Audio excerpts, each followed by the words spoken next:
Bonjour à tous. C'est toujours un plaisir de pouvoir se retrouver, de pouvoir se mettre ensemble à l'écoute de la parole de Dieu. Alors si vous n'avez pas suivi, ce lundi 8 mars, c'était la journée internationale du droit des femmes. Alors avec cette date en tête, depuis quelques semaines, je souhaitais partager avec vous une méditation sur Juge 19, mais sans pour autant savoir comment aborder la question. Et ce lundi 8 mars, j'ai pu assister à une réunion organisée par notre fédération d'église, où un groupe de travail sur les violences conjugales a partagé avec nous les fruits de son travail sur la question.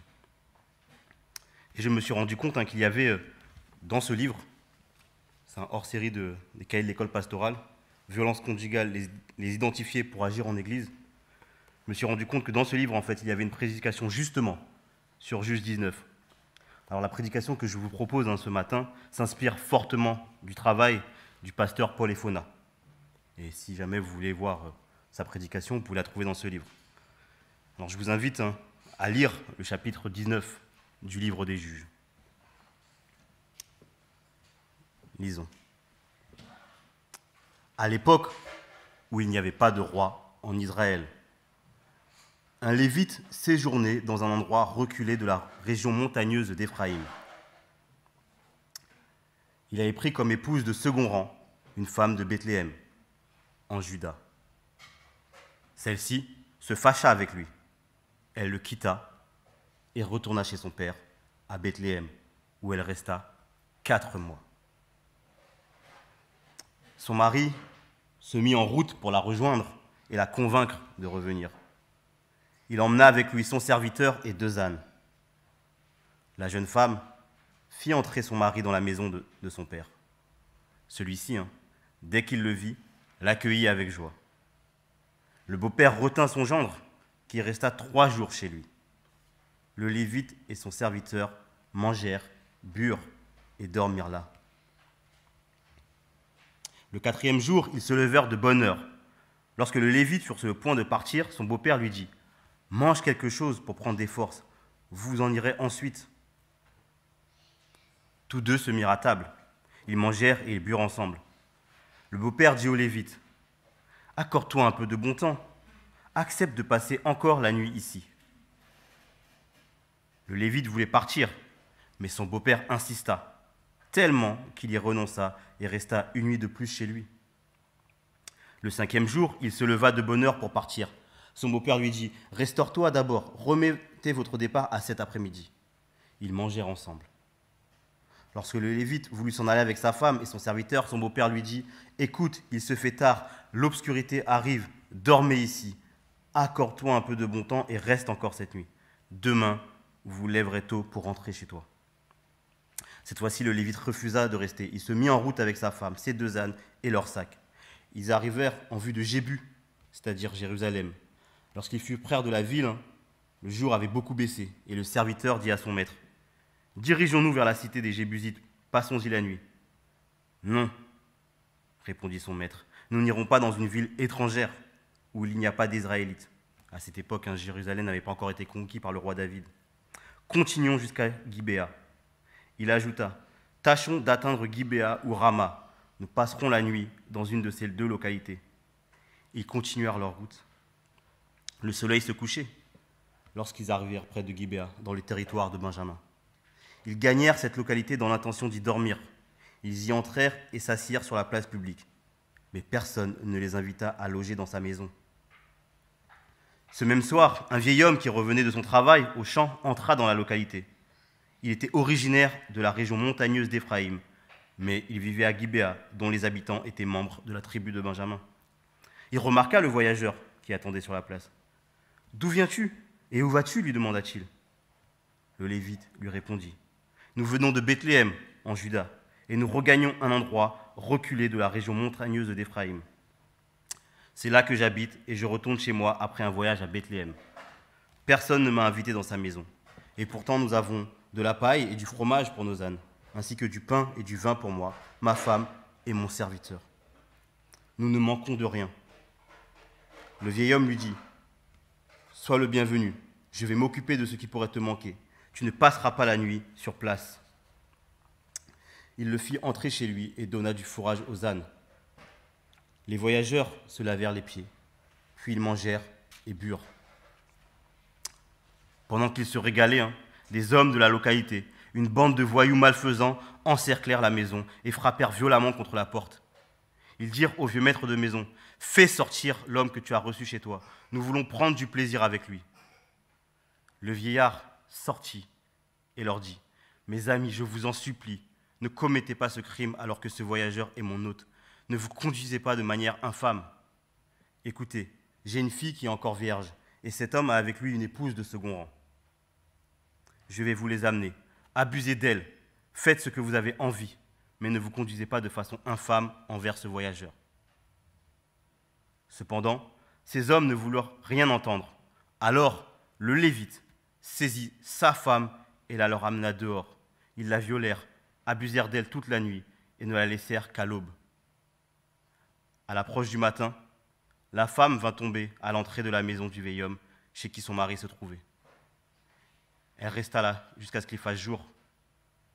Le matin venu, son mari se leva, ouvrit la porte de la maison et sortit pour reprendre sa route. Et voici sa femme, son épouse de second rang, était étendue à l'entrée de la maison, les mains sur le seuil. « Lève-toi, dit-il, nous partons. » Mais il n'y eut pas de réponse. Alors, il la chargea sur son âne et il retourna chez lui. Arrivé dans sa maison, il prit un couteau et découpa son épouse de second rang, membre après membre, en 12 morceaux. Il envoya un morceau d'elle à chacune des tribus d'Israël. Il chargea ses envoyés de dire à tous les Israélites, « Une telle chose est-elle déjà arrivée depuis que les Israélites sont sortis d'Égypte ? Réfléchissez à cette affaire, consultez-vous et prenez une décision. » Toutes les personnes qui voyaient cela s'exclamaient, « On n'a jamais rien vu ni fait de semblable depuis que les Israélites sont sortis d'Égypte. » Ici s'arrête notre lecture.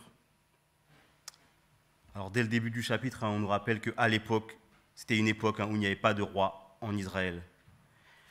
Et tout au long du livre des Juges, on observe la déchéance du peuple de Dieu en terre promise.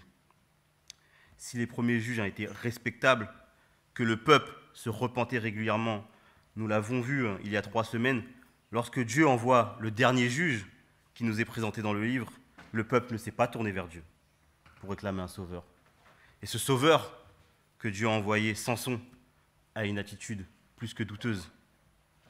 L'ensemble du livre des Juges nous montre comment, petit à petit, le peuple de Dieu s'est éloigné de lui et les conséquences de cet éloignement. Chacun faisait comme il en avait envie. Le chaos régnait, il y avait besoin d'ordre. L'éloignement de Dieu, le manque d'amour pour Dieu, se conjugue avec le manque d'amour pour son prochain. Au sein même d'un peuple, on peut se faire de telles atrocités. La suite du livre des Juges nous montrera que les événements de ce chapitre seront à l'origine d'une guerre civile en Israël. Oui, dans cette société où le chaos et le manque d'amour règnent, c'est la loi du plus fort qui règne, qui domine. Et donc, ce sont les plus vulnérables qui sont les plus impactés. Ici, dans ce texte, des voyageurs solitaires, un vieillard et surtout cette femme. Alors, comme je vous l'ai dit, cet événement sera à l'origine d'une guerre civile. Le Lévite qui a subi un préjudice réclamera vengeance. Il fera appel à chaque tribu de manière assez choquante. Et c'est souvent ce qui est révélé dans ce passage. Mais ce matin, regardons ce texte du point de vue de cette femme, dont aucun mot n'est retranscrit tout au long du chapitre. Tout d'abord, on nous indique qu'elle a été prise comme épouse de second rang. Rien qu'avec cette information, on peut voir déjà quel était son statut, quelle était sa place. Ensuite, dans la version Nouvelle Français courant que je viens de lire, le verset 2 nous dit qu'elle se fâcha avec son mari. Mais selon d'autres traductions, elle sera accusée d'infidélité pour la Nouvelle Bible seconde, ou même de prostitution pour la Bible du Semeur. Je ne rentrerai pas dans le débat de quelle est la traduction la plus fidèle, mais j'aimerais souligner que toute attitude, réflexion, qui viserait à voir dans l'attitude de cette femme une circonstance atténuante pour ce que son mari lui fera après, est à l'opposé de l'attitude de notre Seigneur Jésus. Oui, notre Seigneur, lui, a accueilli une femme adultère. Il lui a rappelé qu'il ne la condamnait pas. Et il l'a encouragée à ne plus pécher. Alors on nous dit que cette femme se fâche avec son mari. Et après 4 mois, son mari se mit en route pour la reconquérir, la convaincre de revenir. Alors, peut-être qu'il lui a demandé pardon. Peut-être qu'il lui a apporté des cadeaux, comme c'était la coutume lorsqu'on rendait visite à sa femme de second rang. Mais rien de tout cela nous est indiqué. On voit justement ce mari qui dialogue avec son serviteur pour discuter sur le fait qu'on ne s'arrêtera pas dans telle ou telle ville. On le voit dialoguer avec le vieillard. Mais les seuls mots qu'il adresse à sa femme, c'est « Lève-toi, nous partons ». Mots qu'il lui adresse alors que celle-ci est déjà décédée. Lorsqu'on voit ces voyous débarquer, ces brigands qui cherchent à abuser du Lévite, on se rappelle de Genèse 19, de Lot, quand il est à Sodome, et des habitants de Sodome qui souhaitaient abuser des envoyés de Dieu. Là où Lot avait rempli son devoir d'hôte pour qu'on ne fasse pas de mal à un homme à qui il a offert l'hospitalité, là où le vieillard, dans notre récit, fait de même, le Lévite, lui, n'a pas rempli son devoir de mari. Au contraire, c'est lui qui a livré sa femme en pâture à ces hommes. Et ce geste plein de lâcheté, il ne le regrettera pas lorsqu'il demandera justice auprès des autres tribus d'Israël. On peut lire ça dans Juge 20, les versets 4 à 5. Oui, face à cette attitude ignoble, la Bible nous raconte l'histoire de Boz et de Ruth à la même époque. Nous raconte comment Boz, cet homme, traitera Ruth, la Moabite, l'étrangère, l'ennemi, avec amour, avec respect. Dans le Nouveau Testament, Paul exhortera les maris à prendre soin de leurs femmes, comme le Christ prend soin de l'Église. Une attitude radicalement opposée à celle de ce Lévite envers son épouse. Pire, même après sa mort, il ne fera pas preuve de plus de respect, de plus d'amour envers son épouse. Il la découpera comme une vulgaire viande à sacrifier. Il réclamera justice pour lui, pour la perte qu'il a subie, et non pas pour l'horreur qu'elle a subie, pour sa dignité de femme qui a été méprisée. Ce récit est d'autant plus triste que la guerre civile qui va en découler va quasiment faire disparaître la tribu de Benjamin.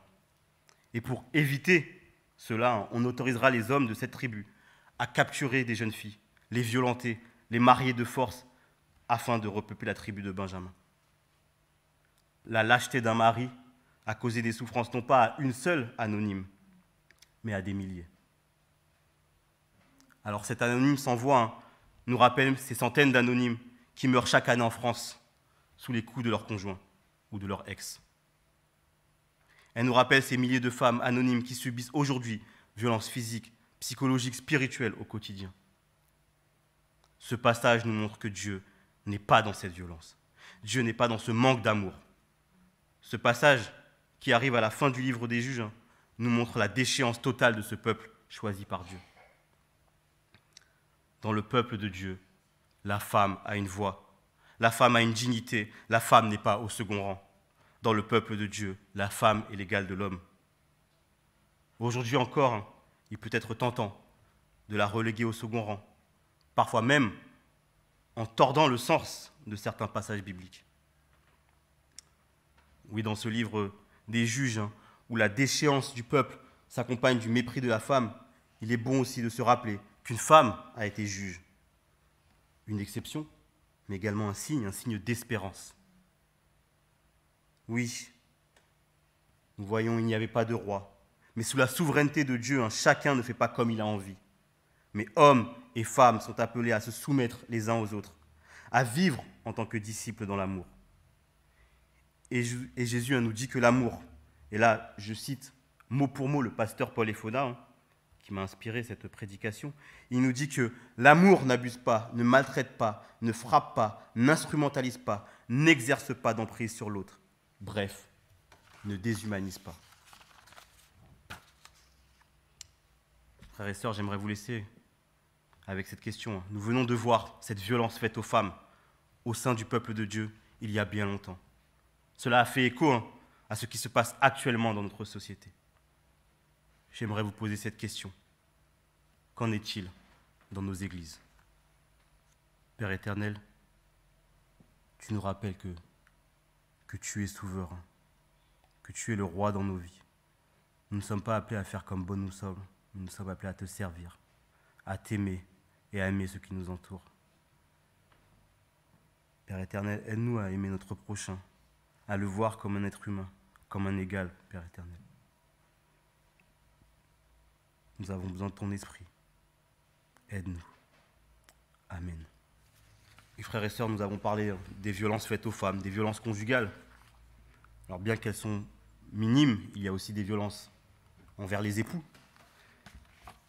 Et je vous ai présenté ce livre où justement je me suis inspiré de la prédication qu'il y avait dans Violences conjugales, les identifier pour agir en Église.